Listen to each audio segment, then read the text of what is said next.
Assalamualaikum warahmatullahi wabarakatuh. Selamat malam, selamat pagi, selamat siang, dimanapun kalian berada, kapanpun kalian menonton. Di sini saya akan mempresentasikan tentang materi teori himpunan. Oke, kita mulai saja ya guys ya. Oke, mulai pendahuluan. Teori himpunan merupakan teori yang paling dasar bagi cabang ilmu matematika. Oleh karena itu, teori mengenai himpunan kembali dipelajari di awal perkuliahan oleh mahasiswa yang menempuh kuliah bidang matematika. Hal ini sebagai dasar dan juga untuk meningkatkan pengetahuan dan ingatan tentang himpunan yang telah dipelajari di SMA. Next. Oke, penyajian himpunan dibagi dengan 4 sajian, yaitu pertama numerasi, kedua menggunakan simbol-simbol baku, ketiga notasi pembentuk himpunan, keempat diagram Venn. Oke, mulai dari numerasi. Kita dapat menyajikan sebuah himpunan menggunakan enumerasi jika himpunan tersebut merupakan himpunan terbatas dan tidak terlalu besar. Penyajian himpunan ini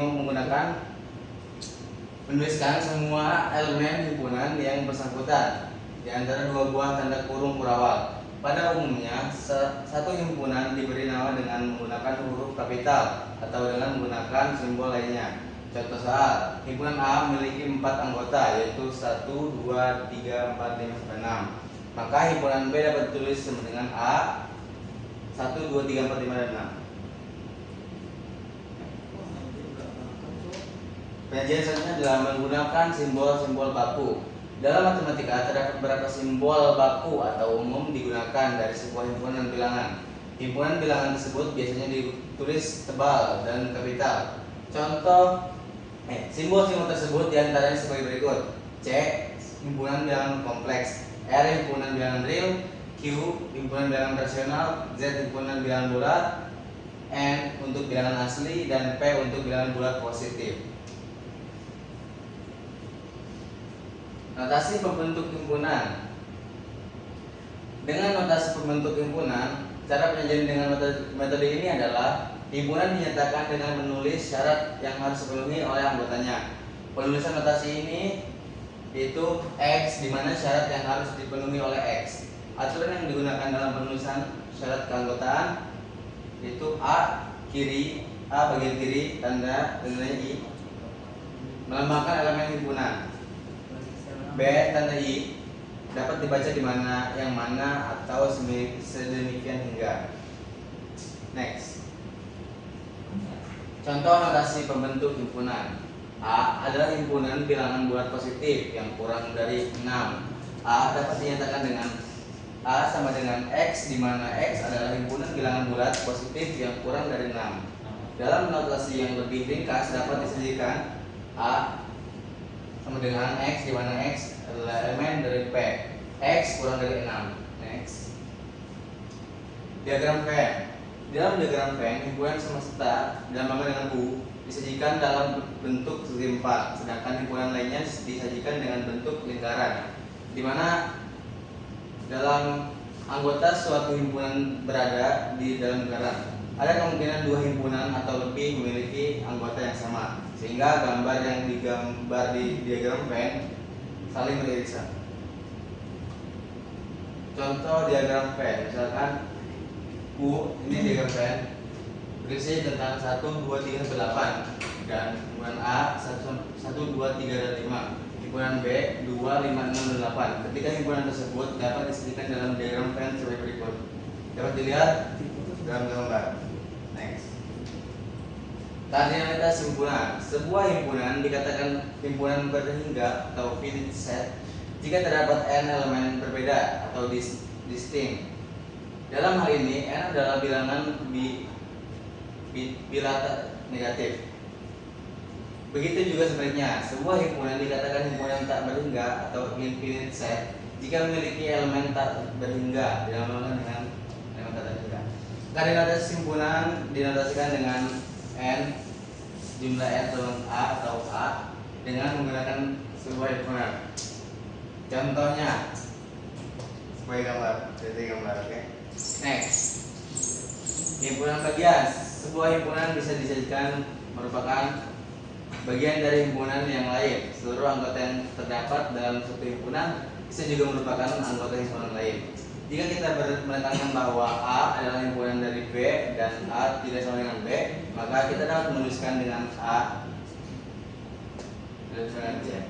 Dan dapat kita katakan bahwa A merupakan himpunan bagian sebenarnya atau proper subset dari B. Sebaliknya, pernyataan A tidak sama dengan B digunakan untuk menyatakan bahwa A merupakan himpunan bagian subset dari B yang memungkinkan A sama dengan B. Next, kesamaan himpunan. Dalam teori himpunan ada kemungkinan bahwa dua buah himpunan memiliki anggota atau elemen yang sama, sehingga dapat dikatakan bahwa kedua himpunan tersebut adalah sama. Contohnya, jika himpunan A sama dengan A B C D dan himpunan B A D C B, maka A sama dengan B jika A sama dengan 1 1 2 3 3 3 4 dan B 1 2 3 4, maka A sama dengan B. Ekivalensi himpunan. Dalam teori himpunan, dua buah himpunan bisa saja ekivalen. Dikatakan dua himpunan ekivalen jika jumlah anggota dari dua himpunan tersebut sama. Contohnya, himpunan M A B C D E dan N 2 5 6 8 10, maka A ekivalen dari B, sebab himpunan A sama dengan himpunan B. Himpunan saling lepas. Jika terdapat dua himpunan atau lebih yang memiliki anggota yang berbeda satu sama lainnya dan tidak memiliki satu buah anggota yang sama, maka himpunan tersebut dikatakan himpunan saling lepas atau disjoint set. Contohnya, himpunan A yang dimana X kurang dari sama dengan 10, himpunan X merupakan himpunan B, dan himpunan B X dimana X lebih dari 10, maka X ya, maka A himpunan saling lepas dari B. Himpunan kuasa dinotasikan dengan P sebagai simbol atau singkatan dari huruf awal atau power kuasa, sehingga dinotasikan sebagai berikut. Next, operasi pada himpunan ada 6. Pertama, irisan atau intersection, gabungan atau union, komplement atau komplement biasa, selisih atau difference, sedangkan beda setangkuh atau symmetric difference, perkalian Cartesian atau Cartesian product. Next, irisan. Oke, dinotasikan sebagai berikut. Himpunan A dan B adalah himpunan yang setiap anggotanya merupakan anggota dari himpunan A dan himpunan B. Jika dua himpunan saling lepas, maka irisan dari kedua himpunan adalah himpunan kosong karena tidak ada anggota yang sama dari kedua himpunan tersebut. Dinotasikan sebagai berikut. Saling berkaitan antara A dan B. Contohnya, jika himpunan A 1 sampai 6 dan B 4 5 6 7 9, maka A irisan B sama dengan 4 5 6 yang termasuk tersebut. Next, gabungan atau union dinotasikan dengan sebagai berikut. Gabungan atau union dari himpunan A dan B adalah himpunan yang setiap anggotanya merupakan anggota himpunan dari A dan atau himpunan B. Contoh soal, jika himpunan A sama dengan 1 sampai 6, 1 sampai 6 dan B 4 5 6 7 9, maka A gabungan B sama dengan 1 2 3 4 sampai 9. Gitu. Next, komplement dinotasikan sebagai berikut. Komplement dari suatu himpunan A terhadap himpunan semesta dalam U adalah suatu himpunan yang elemennya merupakan elemen U yang bukan elemen A. Contoh soal, jika himpunan semesta U adalah 1 sampai 6 dan B 4 5 6 7 8 9, maka A komplement sama dengan 1 2 3 7 8 9. Next, selisih atau difference dinotasikan sebagai berikut. Selisih dari dua himpunan A dan B suatu himpunan yang anggotanya merupakan anggota A tetapi bukan merupakan anggota dari B. Selisih dari antara A dan B dalam A kurang B dapat juga dikatakan sebagai komplement himpunan B relatif terhadap himpunan A.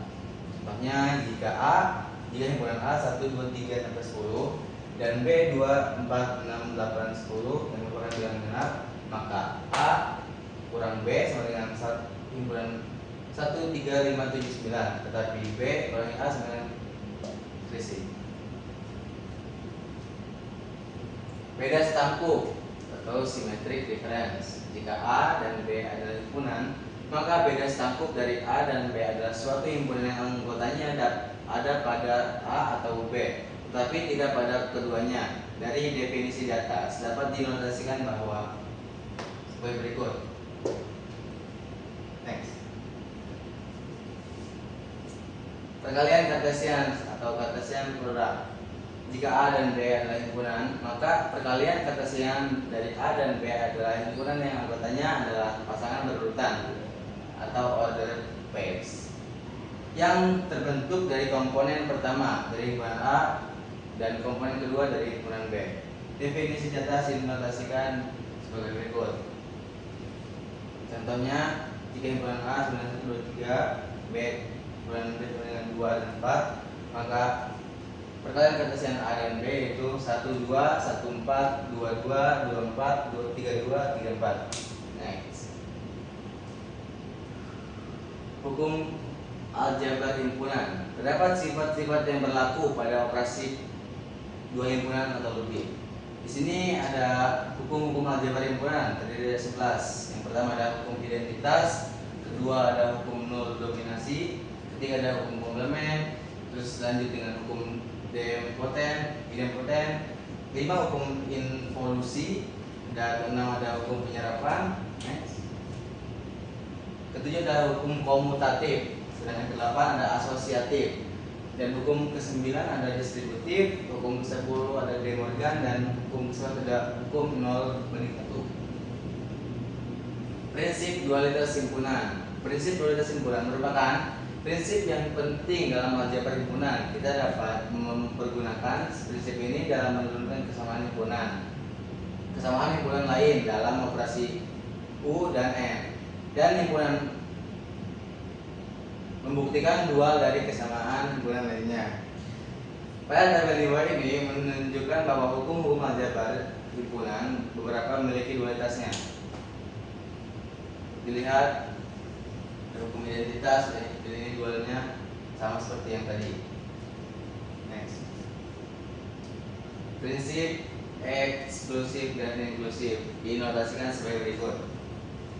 Jumlah anggota pada A gabungan B adalah banyaknya anggota dari himpunan A ditambah banyaknya anggota dari himpunan B dikurangi dengan banyaknya anggota himpunan A yang juga anggota himpunan B. Dinamakan dengan B adalah A irisan dari B. Himpunan ganda menyatakan bahwa himpunan adalah kumpulan anggota yang berbeda, akan tetapi pada beberapa kondisi ada kalanya anggota dari himpunan tidak seluruhnya berbeda. Contoh dari himpunan ganda ialah himpunan 1, 1, 2, 2, 2, 3, 4, 5 dan A, B, B, B, B, B, C. Multiplikasi dari satu anggota himpunan ganda adalah jumlah kemunculan anggota tersebut pada himpunan ganda. Misal pada himpunan 1, 1, 2, 2, 3, 3, 4, 5, maka multiplisitas dari elemen 1 dan 2 adalah 2. Oke, multiplisitas elemen 2 adalah 3. Next, teman-teman. Ya, ternyata waktunya sudah habis. Oke, jadi saya tutup saja. Cukup sekian dari saya, kurang lebih mohon maaf banget. Saya Pak Jasid Haikal, terima kasih sudah menonton. Assalamualaikum.